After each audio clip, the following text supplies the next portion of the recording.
안녕하세요. 오늘도 시청해주셔서 감사드리고요. 바로 사연 읽어보겠습니다. 30억 친정재산에 눈독 들이던 사람들.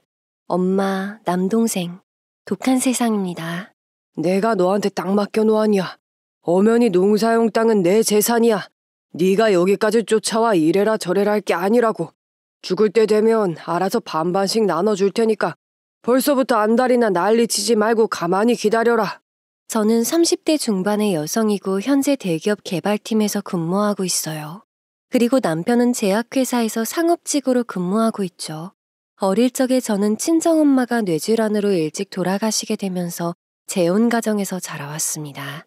사실 엄마가 세상을 떠난 후 약 5년 동안은 친정아버지와 둘이 살았는데 제가 초등학생이 되던 해에 집에 새어머니와 새 남동생 한 명을 데려와 인사를 시키셨어요. 그때부터 저는 그분의 손에 자라게 되었고 남동생은 친정아버지의 친아들처럼 자라게 되었죠. 새어머니도 저를 온전히 친딸처럼 대해주지는 못해도 나쁜 사람은 아니었습니다. 친아들인 남동생을 먼저 챙기는 편이었지만 저를 구박하거나 힘들게 하진 않았어요. 그래서 어릴 때 새어머니로부터 상처를 받거나 하는 일은 없었죠. 그래도 새어머니가 대단하다고 느껴졌던 게 어린 저와 동생을 육아하는 것부터 집안일의 바깥일까지 완벽하게 해내셨다는 거예요. 사실 저희 친정아버지는 농사를 짓는 큰 땅을 하나 가지고 있었습니다. 그곳에서 몇 명의 사람들을 고용하여 과일도 심고 농작물들을 키워 판매를 하면서 먹고 살았죠. 농사 짓는 땅이 워낙 좋아서 그런지 친정아버지가 키우는 농작물이나 과일은 잘 자라는 편이었고 품질이 좋았습니다. 덕분에 장사도 꽤 잘 되는 편이었죠. 그래서인지 새어머니는 매일같이 친정아버지의 땅에 나가 일손을 보태셨어요. 그런데 친정아버지의 땅 부지가 꽤 크고 돈이 되다 보니 은근히 탐을 내는 사람들이 있었습니다. 한 번은 제가 중학교 3학년이 되던 해에 새어머니의 언니, 즉 저에게는 큰 이모가 되시는 분이 집에 놀러 오신 적이 있었어요. 처음에는 그냥 저녁 같이 먹으러 왔다기에 그런가 보다 하고 말았죠. 그런데 큰 이모가 새어머니에게 이상한 말씀을 하시는 거예요. 정희야, 내가 너 어렸을 때부터 업어 키운 거 알지? 그럼 그 은혜 지금 좀 갚으면 안 되겠냐? 네 형부가 차 사고를 냈는데 해결하려면 돈이 좀 필요한 상황이야. 그래서 말인데 네 남편 땅 일부만 팔아서 좀 도와줘. 갑자기 그게 무슨 소리야? 형부 배달하다가 차 사고를 낸 거야? 피해자가 합의금을 얼마나 불렀길래 여기까지 쫓아와서 돈 좀 해달래. 나도 마음 같아선 땅 팔아 해주고 싶은데 남편이 그 땅 어머니 유산이라고 애지중지해서 분명히 안 된다고 할 거야. 대체 무슨 일인가 했더니 큰 이모부가 화물차 배달 일을 하시다가 고급 외제차와 접촉사고가 나게 된 것 같았습니다. 하필이면 피해자는 고급 외제차를 구매한 지 한 달도 안 되었다고 하더군요. 그래서 아주 사소한 것도 다 교체를 해야겠다는 식으로 나왔다 해요. 물론 옆에서 살짝 들어보니 큰 이모부도 이런 상황에 대비해서 보험을 들어놓았다고 했죠. 그러나 외제차 수리까지 보장이 되는 큰 금액으로 들어놓은 게 아니었다 합니다.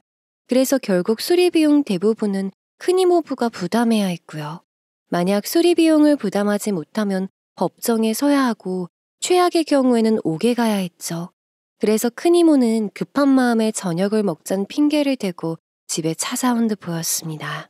그런데 큰 이모가 갑자기 땅을 팔아서 합의금을 마련해달라고 하니까 새어머니는 당황스러운지 한동안 말을 이어가지 못했어요. 아무래도 새어머니의 입장에서는 가족 일이니 곤란할 수밖에 없었겠죠. 게다가 할머니가 일찍 돌아가시면서 큰 이모가 새어머니를 힘들게 업어 키웠다고 하더라고요. 그래서인지 새어머니는 큰 이모의 사정을 듣고 안절부절 못했습니다. 정희야, 내가 이렇게 부탁할게. 여기저기 상담을 해보니까 피해자랑 합의 못 보면 상황이 심각해진대. 피해차주가 소송을 걸게 되면 법정 다툼까지 가야 할 수도 있다고 하는데 주변에 도움 청할 사람이 너밖에 없다. 제발 3천만 원만 좀 도와주라. 아무리 외제차라고 해도 그렇지 무슨 수리비가 3천만 원이나. 근데 언니 정말 미안한데 나 그렇게 큰 돈은 없어. 저 사람이 친정을 도와준다고 유산으로 받은 땅을 팔아줄 사람도 아니고. 솔직하게 저는 새어머니가 혹시나 큰 이모 말대로 아버지 땅 팔아 돈을 마련해 주겠다고 할까봐 걱정을 했었죠. 그러나 새어머니는 아버지가 애지중지하는 땅이기 때문에 안 된다면서 확실하게 거절하셨습니다. 사실 아버지가 가시고 계신 땅은 돌아가신 할머니에게 받은 유산이었거든요. 그래서 아버지는 무슨 일이 있어도 땅만큼은 건들지 않으셨죠. 새어머니는 애초부터 그걸 알고 있었기 때문에 큰이모의 부탁을 거절하신 듯 보였습니다. 새어머니의 거절에 큰이모는 실망이라며 노발대발하시더니 집을 나가버리셨죠. 그렇게 일주일이라는 시간이 지났어요. 저녁에 온 식구들이 모여서 식사를 하고 있었습니다. 그런데 누가 집 뒷문을 부술 듯이 쾅쾅 치는 거예요. 아버지는 식사를 하다 말고 밖으로 나가 대문을 열었는데 알고 보니 집에 큰이모부가 찾아오신 것이었죠. 큰이모부는 술에 잔뜩 취한 상태인 것 같았습니다. 그래서인지 정신을 못 차리고 집에 발을 붙이자마자 아버지에게 소리를 고래고래 지르면서 주성을 부리기 시작했어요. 매제 정말 너무한 거 아니야? 가족끼리 힘든 일이 있으면 서로 돕고 사는 게 인지상정이지. 이렇게 무시하는 게 말이 돼? 돈이 없는 사람도 아니고 경제적으로 여유도 있으면서 땅 조금 팔아서 도와주는 게 그렇게 힘든 일인가? 아니, 형님. 이 밤중에 술 드시고 갑자기 찾아와서 무슨 말씀이세요? 뭐가 서운하신 건진 모르겠는데 일단 술부터 깨고 말씀하시죠. 무슨 일인지 맨정신에 들어야 사과를 하든 도와드리든 할 거 아닙니까? 아버지는 술에 취해 난동을 부리는 큰이부부를 어떻게든 달래보려고 했죠. 새어머니도 많이 당황한 듯 보였지만 꿀물을 타서 드리면서 일단 술부터 깨고 이야기를 하자고 했습니다. 그러나 큰이부부는 새어머니가 타서 가지고 온 꿀물도 손으로 쳐내고 가지고 있는 땅 일부를 팔아서 3천만 원만 도와달라고 했어요. 아버지는 큰 이모부의 이야기를 듣고 급격하게 얼굴이 어두워졌죠. 새어머니는 옆에서 안절부절 못하고 계셨습니다. 그 모습을 본 아버지는 새어머니를 보면서 혹시 알고 있는 게 있냐면서 이게 어떻게 된 일이냐 물으셨어요. 그러자 새어머니는 큰이모에게 듣게 된 사정을 설명하기 시작했습니다. 아버지는 모든 이야기를 듣고 난 후 한숨을 크게 쉬시더니 큰이모부에게 일단 술 깨고 이야기를 하자면서 방으로 모시고 들어가셨어요. 그리고 다음날 아침 식사를 하면서 이 문제에 대해 이야기를 꺼내셨죠. 형님, 어제 집사람한테 이야기 다 들었습니다. 외제차 사고로 합의금이 필요하다고 하셨다면서요. 그런데 그 땅은 돌아가신 어머니께서 물려주신 거라 눈 감기 전까진 절대 못 팝니다. 그리고 그 땅에서 농작물 키워 판매하고 있다는 거 알고 계시잖아요. 땅 조금 판다고 전체가 사라지는 것도 아닌데 정말 너무하는 거 아니야? 어떤 사람들은 멀쩡한 땅 기부도 한다는데 그러지 말고 조금만 팔아서 나 좀 도와줘. 더도 말고 덜도 말고 딱 3천만 원이면 돼. 큰이부부는 끝까지 땅 팔아 도와달라고 매달렸습니다. 그러나 아버지는 아무리 가족이어도 유산으로 받은 땅까지 팔아 도와주는 건 아닌 것 같다며 식사하고 돌아가시라고 하면서 일을 하러 나가셨죠. 결국 큰이부부는 아무런 소득 없이 돌아가야 했어요. 그래서인지 새어머니는 이모부를 모시러 온 큰이모에게 너는 가족도 아니라는 등 막말을 바가지로 들어야 했습니다. 그리고 나중에 들어보니까 큰이모부는 합의를 하지 못해 재판까지 넘어갈 뻔했다가 겨우 친구에게 돈을 빌려서 해결을 했다고 하더군요. 그래도 이모부의 일이 잘 해결되어 다행이었지만 이미 그 일로 큰이모와 새어머니의 사이는 크게 틀어져 버렸죠. 그래도 한동안 아버지의 땅을 노리는 사람은 없었습니다. 그러나 그날로부터 약 5년 정도의 시간이 흘렀을 때 또다시 아버지의 땅을 노리는 사람이 생겨나게 되었어요. 당시 수도권에서 대학교에 다니고 있던 저는 방학을 맞아 기숙사에서 짐을 빼서 친정집에 내려가 있던 상황이었죠. 그런데 어느 날 집에 있는데 처음 보는 사람 한 명이 저희 집 대문을 두드리는 거예요. 제가 대문 앞으로 나가서 보니 나이가 지긋하신 할아버지 한 분이 서 계셨습니다. 저는 그분께 누구시냐고 물었는데 친정아버지의 친척이라고 하셨어요. 그래서 일단 대문을 열어드렸죠. 그런데 친척이라고 했던 사람은 아버지랑 긴히 할 얘기가 있다면서 연락해서 집으로 오라고 하던지 일하시는 곳으로 데려다 달라고 하시더군요. 뭐지 싶었지만 일단 저는 아버지에게 전화를 걸었죠. 그런데 바쁘신지 연결이 되지 않았습니다. 그래서 결국 친척분을 모시고 아버지 땅으로 찾아가게 되었어요. 그런데 도착해보니 아버지는 제가 모시고 간 친척분을 한눈에 알아보셨고 외숙부님이라고 반갑게 부르시면서 다가오시더군요. 외숙부님 아니세요? 저 멀리 강원도에 내려가 살고 계신다고 들었던 것 같은데 여기까지 무슨 일로 찾아오셨어요? 일단 제가 차라도 한 잔 대접할 테니 저기 보이는 휴식 공간으로 들어가시죠. 내가 너한테 긴히 할 얘기가 있어서 왔다. 얼마 전에 아버지 유품을 정리하다가 유언장을 확인했는데 알고 보니 네가 누나한테 받았다는 이 땅 남매가 반반씩 나눠 가지라고 적혀 있더라. 그래서 말인데 늦었지만 반은 나한테 넘겨줘야겠다. 아버지께서는 외숙부 할아버지를 마주하자마자 저에게 얼른 집에 들어가 차랑 과일 좀 내오라고 하셨고, 저는 말씀하신 대로 이것저것 준비해서 두 분이 계신 곳으로 가지고 가게 되었어요. 그런데 땅 옆에 있는 휴식 공간에 들어가 차랑 과일을 상에 내려놓으면서 두 분 나누시는 이야기를 살짝 들어보니까 외숙부 할아버지께서 땅 반을 가져가야겠다고 하시더라고요. 사실 아버지께서 가지고 계신 땅은 자손 대대로 물려받은 곳이었습니다. 그런데 어떻게 된 건진 몰라도 증조 외할아버지께서 쓰신 유언장에 따르면 남매끼리 반반씩 나눠 가지게 되어 있었다고 했어요. 그렇기 때문에 늦었지만 이제라도 본인이 받아가야 할 몫을 떼어가려고 찾아오게 되었다고 했죠. 당연히 아버지는 예상치 못한 이야기에 많이 놀라신 듯 보였습니다. 너도 예상치 못한 얘기라서 많이 놀랐을 거라는 거 나도 잘 알고 있다. 솔직히 누나한테 상속이 끝난 지 한참 지난 시점에 이제 와서 조카 거 묻은 돈 빼앗아가는 것 같아 나도 마음이 안 좋아. 그렇지만 땅 문제로 억울한 사람이 생기면 안 되지 않겠니? 외숙부님, 그게 무슨 말씀이세요? 어머니께서 저한테 상속해 주실 당시에 외할아버지가 살아계실 때 직접 받은 땅이라고 하셨어요. 그런데 이제 와서 유언장에 반반씩 나눠 가지라고 적혀 있으니 땅을 내놓으라뇨. 아버지는 황당함을 감추지 못했어요. 그러자 외숙부 할아버지께서는 아버지에게 서류 하나를 내미셨죠. 그리고는 눈이 있으면 직접 확인해 보라고 하시더군요. 그러자 아버지는 급히 서류 봉투를 열어 확인하셨습니다.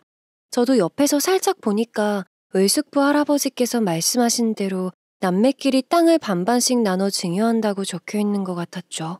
아버지는 보고도 못 믿겠다면서 이 서류를 왜 이제야 가지고 온 거냐고, 이미 할아버지께서 살아계셨을 때 정리가 됐어야 하는 거 아니냐고 하셨죠. 그러자 외숙부 할아버지는 창고에 있던 증조 외할아버지의 유품을 정리하다가 수첩에 따로 써놓으신 유언장이 있다는 것을 이제야 발견했다고 합니다. 그리고 증조 외할아버지께서 할머니를 너무 예뻐하셨고 나중에 땅을 넘겨줘야겠다는 말씀을 많이 하셔서 본인 몫이 아니라고 생각했고요. 처음에는 그럼 외숙부 할아버지가 받아온 유산이 아예 없는 건가 했었죠. 그런데 아니었습니다. 외숙부 할아버지는 증조 외할아버지에게 집과 집의 터를 유산으로 받았다고 하더군요. 그때 당시 본인도 유산을 받았으니 외숙부 할아버지는 단순하게 각자 잘 나눠 가졌다고 생각했다 합니다. 그러나 뒤늦게 유언장이 발견되었고 본인이 받은 유산의 5배가 넘는 금액의 땅이 모두 할머니에게 넘어간 것을 알게 되었던 것이었죠. 그래서 이렇게 아버지를 찾아오게 된 것이라고 했어요. 본인은 다 늙어서 갈 때가 되었지만 남아있는 자식들이 있고 하니 아버지가 상속받은 땅의 반을 찾아가서 물려줄 생각이라고 했습니다. 아버지는 갑작스러운 이야기에 심경이 많이 복잡한 듯 보였어요. 많이 당황스러우셨는지 한참 동안 대화를 이어가지 못하다가 결국 땅 반을 넘겨달라는 외숙부 할아버지의 말씀을 거절했죠. 외숙부님, 저는 땅 반 못 드리겠습니다. 그런 분이 아니라는 것을 잘 알고 있지만 이 유언장이 가짜일지 누가 알겠습니까? 조작하려면 충분히 조작할 수 있는 거죠. 사실 확인이 안 되는데 제가 땅을 떼어드릴 이유는 없는 것 같네요. 너 지금 내가 유언장 조작이라도 했다는 말을 하라는 거냐? 다 늙어서 내가 왜 그런 짓을 해? 그리고 유언장에 남매에게 반반씩 상속한다는 말이 적혀 있는데 네 엄마가 그거 무시하고 다 차지했을 줄 누가 알아? 할아버지는 유언장 조작은 절대 없다면서 본인은 정직하게 살아온 사람이라고 했습니다. 그러면서 돌아가신 할머니가 땅값이 비싼 줄 알고 혼자 다 차지한 것이 아니냔 말씀을 하셨어요. 돌아가신 할머니까지 들먹이면서 말도 안 되는 이야기를 하시니까 아버지도 화가 났던 것 같았죠. 외숙부 할아버지에게 당장 내 공간에서 나가라고 하면서 본인 목 찾고 싶으면 차라리 고소를 하시면 된다고 했습니다. 어차피 유언장은 내 손에 있고 너도 두 눈으로 확인을 했는데 고소가 왜 필요해? 괜히 집안 싸움 만들 생각하지 말고 조용히 땅 반 넘겨주고 끝내자. 네가 몰라서 하는 말인데 우리 누나 돈 욕심 참 많았다. 분명히 유언장 무시하고 혼자 다 차지한 걸 거야. 돌아가신 어머니까지 자꾸 들먹이지 마세요. 저는 그냥 넘겨줄 생각 없으니까 나가세요. 차라리 빼앗기더라도 법정 가서할 테니까 그냥 고소하시는 걸로 하고 그냥 나가시라고요. 아버지는 돌아가신 할머니까지 들먹이면서 땅을 빼앗아 가려는 외숙부 할아버지 때문에 이미 눈이 돌아간 듯 보였어요. 차라리 고소를 하시라면서 외숙부 할아버지를 쫓아내려고 했죠. 할아버지는 큰 소리 내는 아버지를 보면서 이번 일로 많이 흥분한 것 같으니 다음에 다시 얘기하자며 나가시더군요. 그렇게 할아버진 가셨고 아버지는 혹시나 땅을 빼앗길까봐 마음이 급해진 듯 보였습니다. 주변에 있는 변호사 사무실에 가서 이것저것 확인해봐야겠다며 급히 나가셨죠. 그날 저녁 아버지는 이것저것 확인을 해보신 후 집에 들어오셨어요. 다행히 표정이 밝은 것을 보아 일이 잘 해결되겠구나 하는 예상을 했었습니다. 새어머니도 내심 궁금하셨는지 아버지가 들어오시자마자 이것저것 물으셨죠. 여보, 오늘 변호사 만난 건 어떻게 됐어요? 연희 얘기를 들어보니까 외숙부님이 외할아버님 유언장을 가지고 있었다면서요. 그 유언장에 당신이 가지고 있는 땅을 남매에게 반반씩 상속한다는 얘기가 써있다고 하던데 혹시 땅 넘겨줘야 하는 건 아니죠? 나도 혹시나 싶어서 변호사 만나러 갔던 건데 다행히 넘겨주지 않아도 될 것 같아. 애초에 상속 청구 관련해서 문제 제기할 수 있는 기간이 최대 10년이래. 그래서 고소 성립이 안 되지만 소송을 걸어도 재판에서 우리 쪽 손을 들어줄 확률이 높으니 걱정 말라네. 아버지가 걱정을 안 해도 될 것 같다고 하자 새어머니는 한시름 덜었다며 가슴을 쓸어내리셨어요. 그러면서 우스갯소리로 여기저기서 땅을 탐내는 것을 보면 할머니께서 주신 그 땅이 금싸라기가 맞는 것 같다고 하셨습니다. 그러자 아버지는 자꾸 땅 때문에 문제가 생기니 골치가 아파 죽겠다고 이런 상황에 농담이 나오냐고 하시고는 씻으러 들어가셨죠. 그런데 소파에 앉아 과자를 까먹고 있던 남동생이 부모님의 말씀을 듣고 갑자기 땅에 대해 관심이 생긴 듯 보였어요.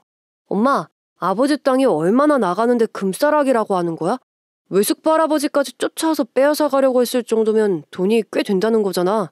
그럼 아버지 땅 다 팔아넘기면 몇십억 정도는 되는 건가?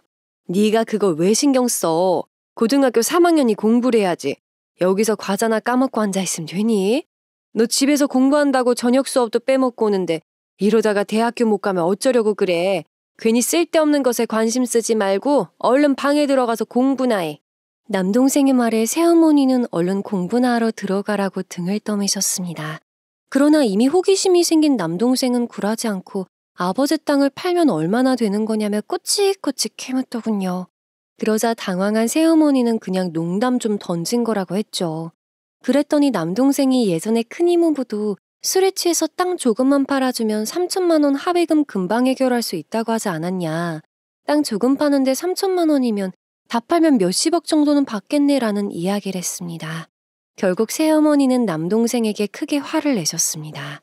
그게 왜 궁금하냐고 하면서 학생이면 학생답게 공부나 하라면서 남동생을 방으로 밀어넣고 문을 닫아버리셨어요. 덕분에 남동생은 더 이상 아버지 땅에 대해 물어보거나 하지 않았죠. 그리고 그날로부터 한 달이 지났을 즈음 외숙부 할아버지도 결국 땅 문제를 포기하게 되었습니다. 몇 번이나 집에 찾아와서 땅을 내놓으라고 난리를 치셨지만 아버지가 절대 못 넘겨준다고 하자 결국 유언장을 들고 가서 변호사를 통해 알아보았던 것 같아요. 당연한 결과이지만 외숙부 할아버지께서도 소송으로도 해결이 불가능하다는 이야기 들었던 것 같았죠. 그래서인지 마지막으로 찾아왔을 때는 애절하게 아버지의 마음을 돌리려고 하더군요. 대서가, 우리 가족끼리 이러지 말자. 반을 못 주겠으면 3분의 1이라도 좋으니까 그것만이라도 넘겨주면 안 될까? 내가 이 땅이 꼭 필요해서 그래. 한동안 내 땅 무조건 가져가야겠다고 난리치던 사람이 갑자기 왜 태도가 바뀌었어요? 지난번에 변호사 찾아가겠다고 하더니 거기서 소송 안 된다는 소리를 들었나 보죠? 대체 왜 이제 와서 빼앗아 가려고 하는 건데요? 아버지의 말에 할아버지는 그제야 사실을 털어놓기 시작했습니다. 무슨 일인가 하고 들어봤더니 땅을 받은 다음 팔아넘겨서 손주의 빚을 대신 갚아줄 생각이었다고 하더군요. 손주가 사업을 하다가 돈이 없어 망하게 생겼다면서 엉엉 울면서 한 번만 도와달라고 찾아왔는데 본인 수중에 손주가 필요한 만큼 대줄 큰돈이 없었다고 했죠.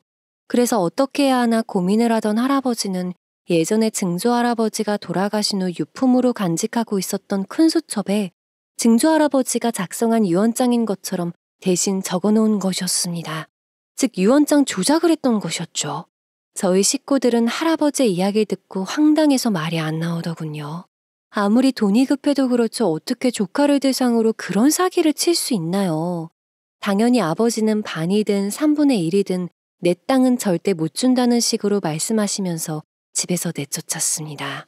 외숙부 할아버지는 그 땅이 마지막 희망이라고 그게 아니면 손주가 죽는다면서 끝까지 애절하게 부탁을 했지만 아버지는 양심도 없는 소리 하지 말라고 하면서 대문을 잠궈버렸죠. 아버지는 마음 같아서 사기죄로 고소를 해버리고 싶다 했어요. 그러나 땅을 빼앗긴 것도 아니었고 금전적으로 피해를 본 게 없으니 현실적으로 고소는 불가능한 상황이었습니다. 나중에 시간이 지나 부모님이 하시는 말씀을 들어보니 결국 그 집은 망한 듯 보였어요. 아버지도 그 소식을 듣고 묵은 체증이 다 내려가는 것 같다면서 속이 다 시원하다 하셨죠. 그날 이후 몇 년이 지나 남동생이 23살이 되었을 때였어요. 군대를 제대하고 집에 돌아온 날이었죠. 남동생 제대 기념으로 식구들끼리 모두 모여 삼겹살 파티를 하고 있었는데 뜬금없이 갑자기 사업을 하겠다는 이야기를 꺼냈습니다. 엄마, 아버지, 저 앞으로 사업하려고요. 뭐 거창한 건 아니고 작은 칵테일바를 하나 열어볼까 하는데 좀 도와주시면 안 될까요? 지금 사업 자금이 많이 모자라서요. 제가 꼭 성공해서 몇 배로 갚아드릴 테니 아들 믿고 한 번만 도와주세요. 네가 무슨 사업을 한다고 그래? 군대 제대하고 공부해서 대학교 들어가라고 했더니 돈 한 푼 없는 주제에 갑자기 무슨 뚱딴지 같은 소리라고 앉아있어? 그리고 말만 거창하게 칵테일 바지 그거 술집이잖아. 새어머니는 술집을 하겠다는 남동생의 폭탄 발언에 펄쩍 뛰었어요. 사실 남동생은 공부를 지지리도 못한 덕분에 대학교에 들어가지 못했고 얼마 지나지 않아 친구랑 동반 입대를 했죠. 그때 새어머니는 군대 다녀와서 다시 대학교 입학 준비를 시킬 생각이었습니다. 남동생이 워낙 철부지라 이리 튀고 저리 튀어서 제대하면 무슨 이상한 소리를 할까 다들 걱정이 이만저만 아니었죠. 그런데 돌아오자마자 술집을 하겠다고 하니 기가 막힐 노릇이었어요. 아버지는 남동생의 말에 한숨을 푹 쉬면서 꼭 그걸 해야겠냐고 그냥 공부하면 안 되겠냐 물으셨습니다. 그랬더니 남동생은 이미 마음을 굳힌 듯 도와주지 않으면 대출을 받아서라도 할 생각이라고 했죠. 그러자 새어머니는 은행이 바보도 아니고 대출을 아무한테나 해주냐고 하면서 절대 안 된다고 못을 박았습니다. 하지만 술집을 해야겠다는 의지를 꺾진 못했어요. 며칠 뒤 결국 아버지는 남동생이 술집 하는 데 동의를 했고 돈도 조금 대주셨죠. 재준아, 나는 네가 지금이라도 마음을 바꿔서 대학교에 들어갔으면 좋겠다. 하지만 네가 굳이 술집을 해야겠다고 하니 허락할게. 그리고 이건 네 대학교 학비 모아놓은 건데 그걸로 칵테일 바인지 뭔지 한번 열어봐라. 정말로 허락해 주시는 거죠? 아버지 정말 감사합니다. 힘들게 허락해 주시고 투자까지 해주셨으니까 저 꼭 성공해서 몇 배로 보답할게요. 딱 5년만 기다려주세요. 호강하게 해드릴게요. 남동생은 아버지가 건네준 돈을 들고 해맑게 웃으며 가게 계약하고 오겠다고 밖으로 나갔습니다. 새어머니는 그 모습을 보면서 연신 한숨을 쉬셨고 아버지는 그런 새어머니에게 이 세상에 자식 이기는 부모 없지 않냐면서 이왕 이렇게 된 거 기분 좋게 허락해주자고 하셨죠. 그렇게 결국 남동생은 도심 쪽에 있는 가게를 얻어 칵테일바를 오픈했어요. 사실 사장이라고 가게를 설렁설렁 운영해서 말아먹을까봐 걱정이 많았는데 본인 가게라 그런지 꽤 열심히 하는 듯 보였습니다. 부모님께서도 남동생의 부탁을 들어주면서도 불안했는데 그나마 다행이라고 하셨죠. 그렇게 약 3년이라는 시간이 흘렀어요. 그때쯤 저는 지금의 남편과 결혼을 하게 되었죠. 남동생도 여전히 칵테일바를 운영하고 있었습니다. 가끔씩 부모님께 장사는 잘 되고 있는 거냐고 물으면 손님도 꾸준히 오고 먹고 사는데 지장은 없다는 대답을 들었다고 했죠. 그래서 저는 더 이상 남동생 걱정을 하지 않아도 되겠구나 했어요. 그런데 한 번은 남편과 함께 친정집에서 저녁을 먹었던 적이 있어요. 아버지가 오랜만에 집에 와 술 한잔하며 고기나 구워 먹자고 하셨거든요. 하지만 그날 식구들은 제대로 된 식사를 하지 못했습니다. 왜냐하면 남동생이 기분 좋은 그 자리를 순식간에 망쳐버렸기 때문이었죠. 눈치도 없이 아버지가 가지고 계신 땅에 대해 꼬치꼬치 캐물었거든요. 아버지가 가지고 있는 그 땅 시세가 얼마나 돼요? 요즘 땅값이 많이 올랐다고 하던데. 아버지가 가지고 있는 것도 해당되죠? 동네 사람들이 맨날 아버지 땅 금싸라기라고 하던데 정말 비싼 땅인지 궁금해서요. 네가 갑자기 아버지 땅 시세를 왜 궁금해? 요즘 땅값이 많이 올랐건 아니건 팔 것도 아닌데 그게 뭐가 중요하냐고. 그리고 금싸라기 땅이면 왜? 너 설마 아버지 땅에 침 흘리려는 거 아니지? 남동생의 이야기에 순식간에 집안 분위기는 싸해졌죠. 저는 자꾸 땅에 대해 묻는 게 수상해서 침 흘리지 말라고 강하게 얘기했습니다. 그랬더니 남동생은 본인도 이 집 자식인데 궁금한 것들 물어보지도 못하냐고 발끈하더군요. 아버지도 땅 시세를 묻자 순식간에 얼굴이 어두워졌고 정색을 하셨죠. 아무래도 그동안 땅 문제로 골치 아픈 일이 많았잖아요. 하나하나 다 이야기할 순 없지만 아버지가 동네에서 가장 크게 땅을 가지고 있는 데다가 금싸라기라는 이야기를 듣고 모르는 사람들이 찾아와 몇 배의 돈을 주고 매입하겠다며 괴롭혔던 적도 있습니다. 게다가 동네 사람이 아버지가 판매하시는 농작물에 문제가 있다는 헛소문을 퍼뜨려 장사가 안 되게 하고 땅을 헐값에 구매하려고 해서 법정까지 가야 했던 적도 있었죠. 이뿐만 아니라 큰 이모부 합의금 문제부터 시작해서 외숙부 할아버지 일까지 땅 하나로 스트레스 받는 일이 많았기 때문에 그런 이야기가 나오는 것을 별로 좋아하지 않으셨어요. 그래서인지 아버진 노발대발 하시면서 내 땅 괜히 탐낼 생각하지 말라고 줄 때 되면 알아서 나눠줄 테니까 그때까지는 그런 얘기 꺼내지 말라고 하신 후 방으로 들어가 버리셨죠. 아버지가 집안이 울릴 정도로 큰 소리 내시는 바람에 결국 온 가족이 식사를 제대로 하지 못했습니다. 그런데도 눈치 없는 남동생은 본인이 못할 소리 한 것도 아닌데 이상한 집구석이라면서 일이 이렇게 된 건 다 제 탓이라며 몰아가더군요. 방귀 낀 놈이 성낸다고 큰 소리치면서 이야기를 하는데 정말 어이가 없었죠. 아, 별것도 아닌 말에 누나가 예민하게 반응을 해서 이 난리가 났잖아. 그냥 그런가 보다 하고 지나가면 되지. 왜 하나씩 따져 묻는 건데? 시세 좀 물어본다고 그 땅이 내 것이 되는 것도 아닌데 짜증나게 왜 난리야? 틀린 말 한 거 하나도 없는데 왜 가만히 있는 누나를 걸고 넘어져? 그리고 처남이 잘못한 거 맞아. 온 가족이 모여 식사하는 자리에서 땅 시세가 어떻고 금싸라기가 어쩌고 하면 장인어른 입장에서는 이상하게 생각하실 수도 있지 않겠어? 남편은 철없는 남동생을 보며 따끔하게 한마디 했습니다. 그리고 저 또한 아버지 땅에 관심 두지 말고 칵테일바 운영이나 신경을 쓰는 게 어떻겠냐 한마디 던지고는 그대로 친정집에서 나왔어요. 식사 분위기를 망치긴 했어도 이렇게 난리가 한번 났으니 남동생이 더 이상 땅 얘기로 속 썩이는 일은 없겠지 생각했죠. 그러나 남동생은 그 난리통에도 정신을 못 차렸던 것인지 몇 개월이 지나자 아예 대놓고 땅을 달라며 떼를 쓰기 시작했습니다. 한 번은 남동생이 결혼할 여자를 집에 소개시킨다고 해서 친정집에 갔던 적이 있어요. 별 생각 없이 이제 나한테도 올케가 생기겠구나 하면서 갔던 건데 결혼할 사람을 소개시키고 얼른 집에 보내더니 또다시 헛소리를 시전하더군요. 어릴 때 아버지께서 가지고 계신 땅 저랑 누나한테 반반씩 나눠서 주시겠다고 말씀하셨잖아요. 그거 아직 유효한 거죠? 곧 있으면 결혼도 할 텐데 제 몫의 땅 먼저 넘겨주시면 안 될까요? 너 또 무슨 헛소리라는 거야. 지난번에 내가 아버지 땅에 관심 두지 말고 칵테일바 운영이나 신경 쓰라고 했지. 네가 결혼하는 거랑 땅이랑 대체 무슨 상관이라고 자꾸 말도 안 되는 얘기를 꺼내는 건데. 저는 결혼을 핑계로 땅을 달라고 하는 남동생 앞에서 난리를 쳤습니다. 그랬더니 본인이 이제 결혼을 하게 되면 처가댁에 내세울 게 있어야지 않겠냐고 하는 거예요. 그러면서 어차피 땅의 반은 본인의 몫으로 내정되어 있으니 먼저 줄 수도 있지 뭘 그러냐고 했죠. 저는 기가 막혀서 말이 다 안 나오더군요. 당연히 아버지께서도 황당하신 듯 보였습니다. 한동안 말씀을 이어가지 못하시더군요. 그런데도 남동생은 눈치 없이 어떻게든 땅을 가져와야겠다는 생각밖에 없는 듯 미리 상속해주는 게 뭐가 그리 어렵냐면서 떼를 썼어요. 아버지는 남동생의 당당한 요구에 약간 화가 나신 듯 보였지만 확실하고 단호하게 말씀을 하셨습니다. 처갓집에 땅 있는 거 내세워서 장가갈 생각을 하는 거라면 본인은 그 결혼 반대하시겠다고 하셨죠. 상황을 보니 남동생이 사돈 집에 상속받을 재산이 있다고 말을 내뱉어 놓은 게 눈에 훤히 보인다고 하시면서요. 그러면서 아직 손에 쥐어지지 않은 것은 본인의 몫이 아니라고 말씀하셨습니다. 아버지가 뭐라고 한 소리 하시는데도 남동생은 듣는 둥 마는 둥 하더군요. 오히려 요즘 세상에 가지고 있는 재산 하나 없이 어떻게 결혼을 할 수 있냐면서 미리 상속 좀 해달라며 아버지에게 매달리기 시작했죠. 그러나 아버진 단칼에 거절하셨습니다.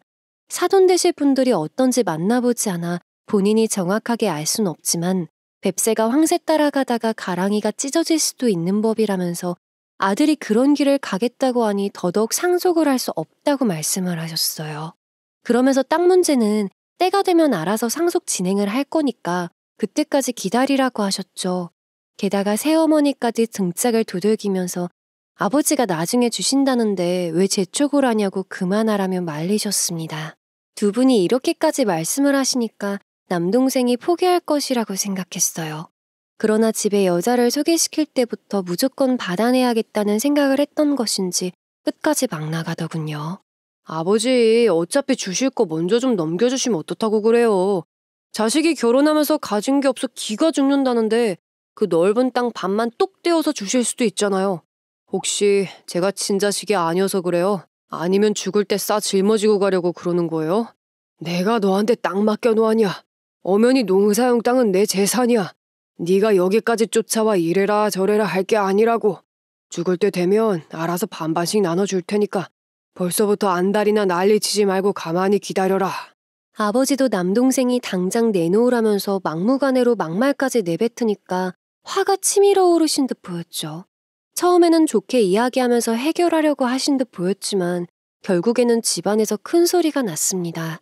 아버지께서는 남동생에게 크게 실망을 하신 듯 본인은 친아들처럼 생각하고 애지중지 키웠는데 결국 듣는 말이 이런 거냐면서 크게 화를 내셨어요. 그러면서 자꾸 그런 식으로 나오면 땅 상속이고 뭐고 국물도 없다고 엄포를 놓으셨습니다. 김재준, 너 제정신이야? 어떻게 친아들처럼 키워준 아버지한테 그딴 식으로 이야기를 할 수 있어? 그 땅 죽을 때 싸질머지고 갈 거냐고? 그게 뼈 빠지게 농사지어 키워준 부모한테 할 수 있는 말이냐? 누나는 왜 내가 땅 얘기만 하면 아버지 편 들면서 난리를 치는 건데?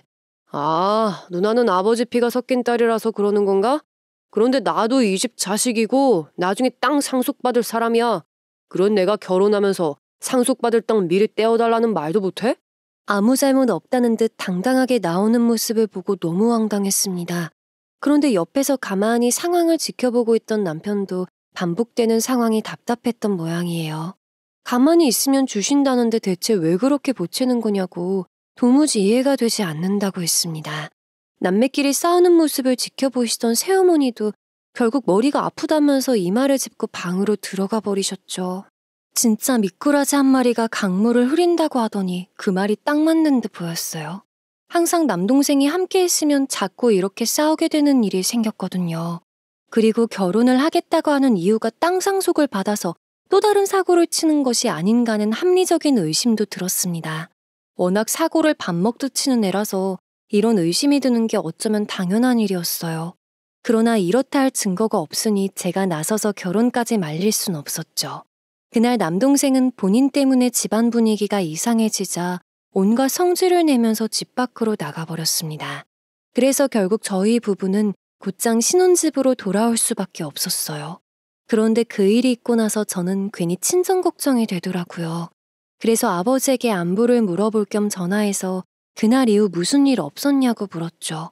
아빠, 그날 이후에 재준이가 또 난리치거나 하진 않았죠. 혹시 또 땅 얘기 나오거나 하면 그때는 아예 부모 자식 간 인연 끊자고 그래요. 그 말 들으면 재준이가 더 이상 땅 달라고 요구하지 못할 테니까. 알았죠? 재준이 녀석, 내가 한 번만 더 땅 달라고 얘기하면 국물도 없을 거라고 했더니 눈치만 살살 보고 더 이상 난리치거나 하진 않아. 그리고 그날 저녁 집에 기어들어와서 죄송하다 사과도 하더라. 내가 알아서 잘할 테니까 너무 걱정하지 마라. 남동생이 죄송하다 사과까지 할 줄은 몰랐는데 의외였습니다. 보나마나 혹시라도 땅 상속 안 해줄까봐 울며 겨자 먹기로 사과를 했을 테지만 그래도 집에 들어가 용서를 구했다고 하니 장족의 발전이 아닌가 싶었어요. 무엇보다 아버지에게 사과까지 했으니 더 이상 땅 상속 문제에 대해서는 입도 뻥긋 못하겠구나 하는 생각이 들었죠. 그렇게 남동생은 땅 상속을 받지 못한 채 예정대로 6개월 뒤 올케와 결혼을 했습니다. 그렇게 두 사람은 결혼을 한 후 친정집 근처에서 신혼살림을 차렸어요. 그리고 남동생은 땅 상속을 미리 받기를 포기했는지 칵테일바 운영을 아주 열심히 하고 있다고 했죠. 저희 부부는 다른 지역에 살고 있어서 그런지 남동생 가게에 자주 가보진 못했는데 항상 물어보면 장사도 잘 되고 손님도 많다고 얘기하니까 그대로 믿을 수밖에 없었습니다. 그리고 올케도 작은 직장에 다니면서 계속 돈을 벌고 있다고 하니 먹고 사는데 문제는 없겠지 생각했어요. 그렇게 남동생 부부가 결혼을 한 지 6개월이라는 시간이 지나게 되었죠. 그 시점에 저는 회사에서 하는 큰 프로젝트를 끝내고 일주일 정도 휴가를 쓰게 되었습니다. 그래서 남편에게 이야기한 후 오랜만에 부모님도 뵐 겸 친정집에서 며칠 있기로 했었죠. 오랜만에 친정 음식 먹으면서 부모님과 함께 있으니까 기분이 너무 좋더군요. 그렇게 친정에서 지낸 지 3일차가 되었습니다. 아무래도 오랜만에 집에 갔더니 아침 일찍부터 새어머니가 제가 좋아하는 반찬들을 만들어서 갈 때 싸줘야겠다며 요리를 하고 계셨어요. 그 김에 남동생에게 가져다 줄 반찬들도 몇 가지 더 만드시는 듯 보였죠. 그렇게 새어머니는 한참 동안 부엌에만 계시더니 만들어진 반찬들을 하나씩 포장하면서 남동생 부부 집에 좀 넣어놓고 와야겠단 말씀을 하셨습니다. 그래서 저는 오랜만에 남동생 얼굴도 볼 겸 운동도 할 겸 해서 갔다 오겠다고 나섰죠. 새엄마 아침부터 계속 요리하시느라 피곤하실 텐데 운동 겸 해서 제가 갔다 올게요. 어차피 재준이 출근 안 했을 테고 얼굴 본 지도 꽤 되어서 신혼집에 한번 가봐야 하나 생각했었어요. 찾아간 김에 인사나 하고 점심까지 같이 먹고 올게요. 그럴래? 아직 재준이 칵테일바 출근하기 직전이니까 아직 집에 있긴 하겠다. 반찬 싸줄 테니까 가서 냉장고에 넣어놓기만 하면 돼. 그리고 혹시 자고 있으면 비밀번호 알려줄 테니까 그냥 누르고 들어가. 새어머니도 심부름을 하겠다는 저의 말에 부탁한다면서 반찬들을 싸주셨어요. 그렇게 저는 남동생 부부 집으로 향했고 평소 같으면 잠에 골아떨어져 있을 시간인 것을 알고 있었기에 초인종 누를 것 없이 처음부터 비밀번호를 누르고 들어갔어요. 그런데 어딜 나갔는지 남동생은 집에 없더라고요. 그래서 저는 아무도 없는 집이니 오래 있기가 그래서 얼른 반찬만 넣어놓고 가야겠다 싶어 냉장고에 하나씩 정리하고 있었습니다. 그런데 그때 도어락 누르는 소리가 들리더군요. 저는 남동생이 잠시 편의점이라도 나갔다 온 건가 싶어서 현관 앞으로 갔죠. 올케는 한참 회사에서 일을 하고 있을 시간이니 집에 들어올 사람은 남동생밖에 없었거든요. 하지만 도어락을 누르고 집에 들어온 사람은 올케였습니다. 그런데 저는 올케의 모습을 보고 놀랄 수밖에 없었어요. 사실 부부가 사는 집이니 올케가 들어온 것은 문제가 안 되지만 차림새가 문제였죠. 분명히 회사에 있어야 할 사람이 어디서 놀다가 온 듯 딱 달라붙는 옷에 진한 화장을 하고 있었거든요. 그래서 황당할 수밖에 없었습니다. 올케도 제가 연락도 없이 남동생 집에 와 있으니 많이 놀란 듯 보였죠. 올케, 지금 회사에 있어야 할 시간 아니야? 지금 이 시간에 들어온 것도 이상하고 차림새가 왜 그래? 딱 달라붙는 옷에 진한 화장까지. 어디서 밤새 놀다 오기라도 한 건가? 재준이는 올케 그러고 다니는 거 알아?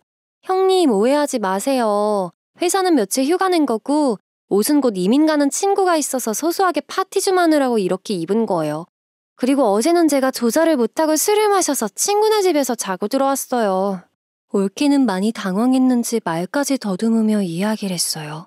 저는 어떻게 결혼을 한 사람이 미혼 여자도 안 입을 만한 옷을 입고 진한 화장을 하면서 돌아다닐 수 있는 것인지 이해가 되지 않았습니다. 하지만 제가 시어머니도 아니고 이래라 저래라 하게 되면 안 될 것 같아서 최대한 조심스럽게 다음부터는 옷차림 주의해야 할 것 같다고 이야기를 했어요. 그랬더니 올케도 알겠다고 하더군요. 그래서 저는 냉장고에 반찬 넣어놓았으니 꺼내 먹으라고 하고 바로 집을 나왔습니다. 그런데 왠지 모르게 계속 찜찜한 생각이 들더라고요. 혹시 남동생도 올케가 저러고 다니는 것을 알고 있는 건가 싶었죠.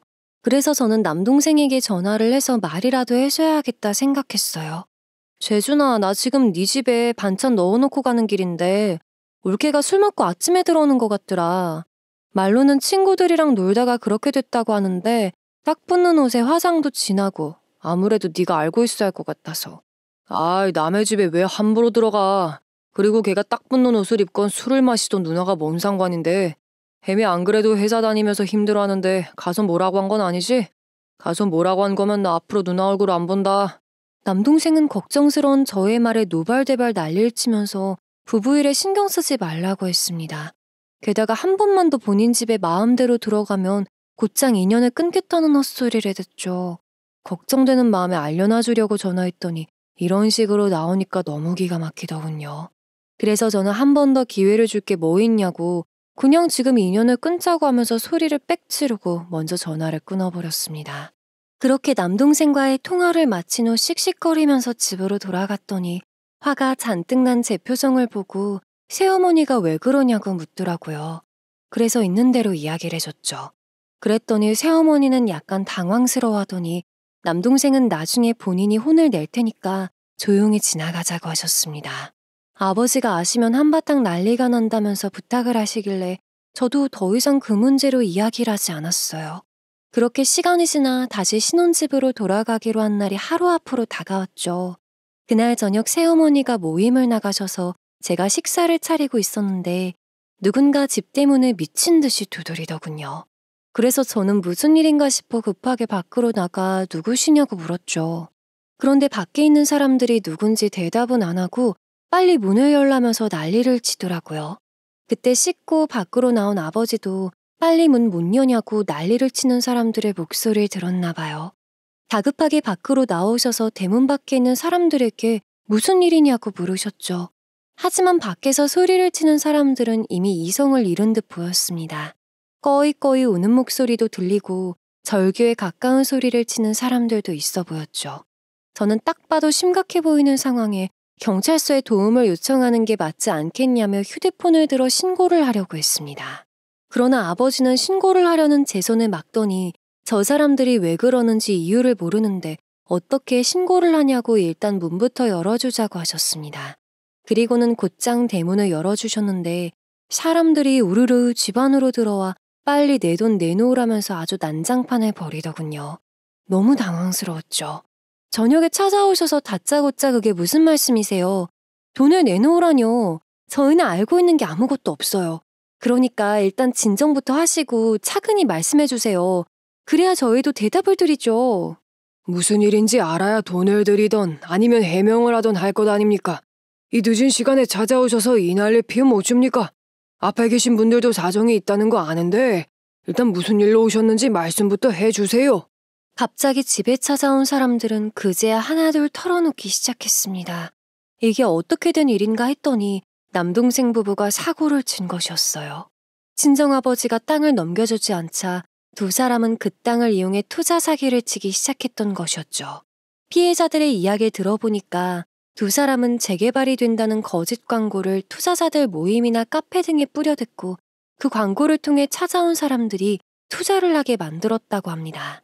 그리고 혹시나 의심하는 사람들이 있으면 미리 조작해놓은 재개발 서류들을 보여주면서 최소 10배의 금액으로 불려서 돌려주겠다 약속을 했고요.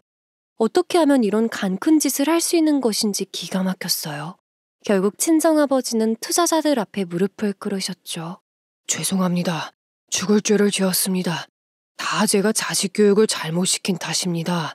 제가 아들 만나서 최대한 해결을 해볼 테니까 일단 오늘은 돌아가 주실 수 있으실까요? 부탁드리겠습니다. 저희 재개발된다는 그 땅에 적게는 몇 천만 원부터는 몇 개는 몇 억까지 투자했어요. 어떤 사람들은 평생을 모은 돈을 다 투자했고요. 저도 그 사람이 10배는 불려준다고 해서 퇴직금 모두 투자했고요. 그래서 그 돈 꼭 돌려받아야 합니다. 아버지는 그 사람들 앞에서 눈물을 흘리며 석고대죄를 했습니다. 결국 투자자들은 일단 돌아가긴 하지만 오래 기다려줄 수가 없다면서 최대한 빨리 해결하는 게 좋을 거라고 하며 집을 나갔죠. 그렇게 투자자들이 집을 나간 후 친정아버지는 두 사람의 얘기를 직접 들어봐야겠다면서 남동생이 운영하는 칵테일바로 가보자고 하셨습니다. 저는 결국 아버지를 모시고 칵테일바로 갈 수밖에 없었어요. 그런데 남동생이 운영하는 칵테일바에 도착해보니 장사를 안 하고 있는 듯 문이 굳게 닫혀 있었죠. 게다가 서류 송달이 되지 못했다며 붙여놓은 안내 스티커가 있었는데 확인을 해보니 모두 은행에서 온 것이었습니다. 아마도 카드 대금이나 대출금을 갚지 못해서 서류가 온 듯했죠. 친정아버지는 장사도 안 하고 덕지덕지 붙어있는 안내 스티커를 보면서 이게 어떻게 된 일이냐며 방방 뛰셨어요. 저는 일단 아버지를 진정시켜드리고 일단 남동생 부부 집으로 가보자면서 모시고 가게 되었죠. 도착하자마자 비밀번호를 누르고 들어가는데 올케가 지난번처럼 딱 달라붙는 옷에 진한 화장을 하고 나갈 준비를 하고 있었습니다. 올케는 저희 둘을 보고 많이 당황했는지 소리를 지르면서 들고 있던 가방을 떨어뜨리더군요. 그 소리에 놀란 남동생은 무슨 일이냐고 하면서 급히 방에서 나왔어요. 그리고 남동생 얼굴이 보이자마자 아버지는 앞으로 다가가 손을 올리셨죠. 니들 제정신이냐? 간도 크지. 어떻게 그딴 사기를 칠 수 있어? 그것도 내 땅을 사기에 사용해. 오늘 피해자들 집까지 몰려와서 아주 난장판을 만들어 놓고 갔어. 이거 어떻게 해결할 거야? 아버지, 제가 잘못했어요. 한 번만 용서해 주세요. 당장 먹고 살 돈이 없어서 그런 짓을 했어요. 눈앞에 카드값에 대출까지 밀려있고 돈을 갚지 못하면 거리에 나앉아야 할 수도 있다는데 돈 욕심에 저지른 일이었어요. 아버진 노발대발 하시면서 그게 지금 변명이라고 하는 거냐고. 그럼 가게라도 성실하게 열어서 빚 해결할 생각을 해야지 집에서 놀고 먹고 하는 게 말이 되냐 하셨습니다. 저도 아버지 말씀에 한마디 보탰어요. 올케는 돈도 없다면서 지금 놀러 나가는 거냐고 같이 화를 냈죠. 그랬더니 두 사람은 저희 두 사람 앞에 무릎을 꿇고 사실대로 털어놓기 시작했습니다. 아버지, 사실 칵테일바는 현 시국에 좋지 않아 손님이 끊기면서 일찌감치 망했어요. 그리고 혜미는 회사 다니는 게 아니라 불법 노래방에서 일을 하고 있고요. 결혼 전부터 가지고 있는 빚이 늘어나서 그곳에서 일하고 있었어요. 아버님 정말 죄송합니다. 제가 결혼 전부터 노래방에서 벗어나 보려고 했는데 가지고 있던 빚이 불어나서 계속 그곳에 나갈 수밖에 없었어요. 아버지는 충격적인 진실에 황당한 듯 말을 이어가지 못하다가 당장 경찰서로 가서 자수하라고 하셨어요. 그러나 두 사람은 그런 큰 죄를 저질러 놓고도 자수는 못하겠다 버티는 거예요. 경찰서에 가게 되면 곧 옥에 들어가야 할지도 모르는데 죽어도 못 가겠다면서 헛소리를 했습니다. 아버지, 저 경찰서 죽어도 못 가요.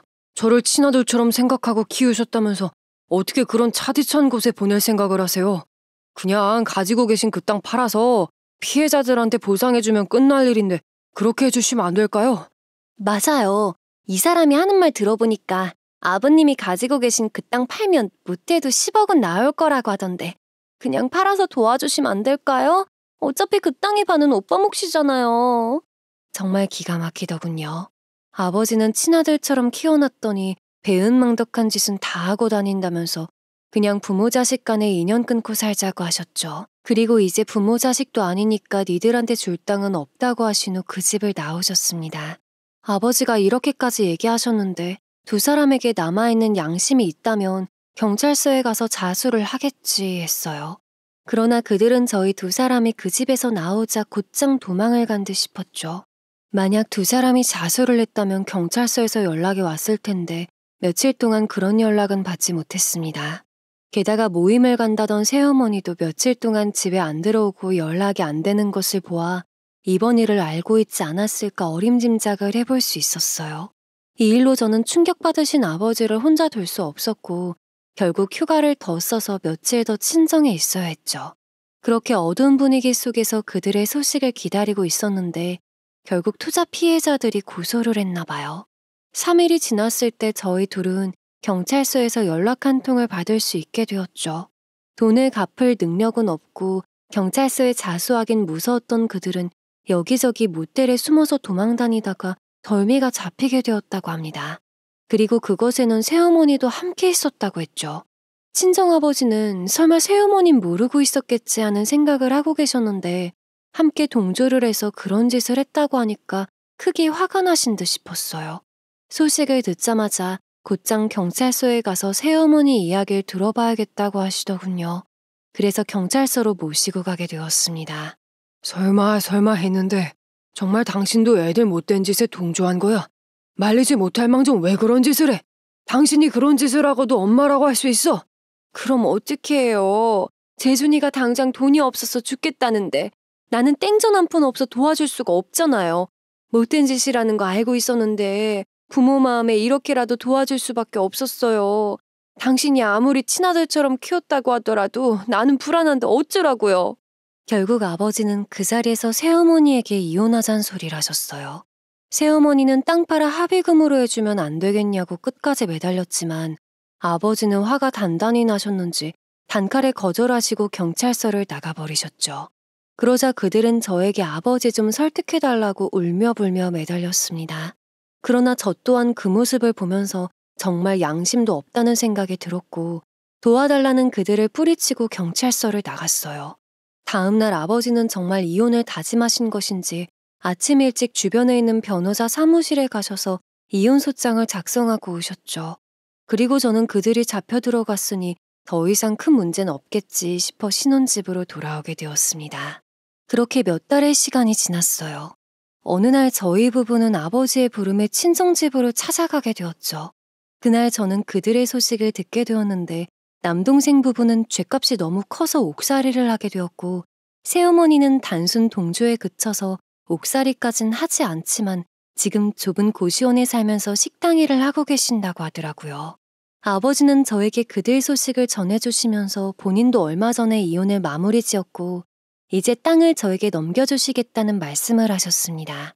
아버지는 우스갯소리로 이제 땅 소리만 들어도 지겹고 진절머리가 난다면서 이제는 제가 상속받아 관리하라고 하셨죠.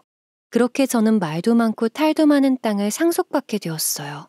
사실 저는 열심히 관리하시던 땅마저 없으면 혹시 우울증이라도 오지 않을까 받으면서도 걱정이 많았습니다. 그러나 예상외로 아버지는 요즘 친구분들이랑 여행도 다니시고 봉사도 다니시면서 즐겁게 지내고 계세요. 그렇게 큰일을 겪으셨는데도 참 다행이죠. 이번 일을 겪으면서 저는 인생에 대해 참 많은 생각을 하게 된 것 같아요. 작은 욕심으로도 한순간에 추락할 수 있는 게 사람의 인생이라고 하잖아요. 그걸 이번 일을 통해 몸소 겪어보니까 사람은 욕심 없이 자기 삶에 만족하며 살아야만 행복할 수 있다는 것을 알겠더라고요. 그래서 저는 앞으로 제 삶에 만족하고 욕심 부리지 않으며 하루하루를 즐겁게 보내려고 합니다.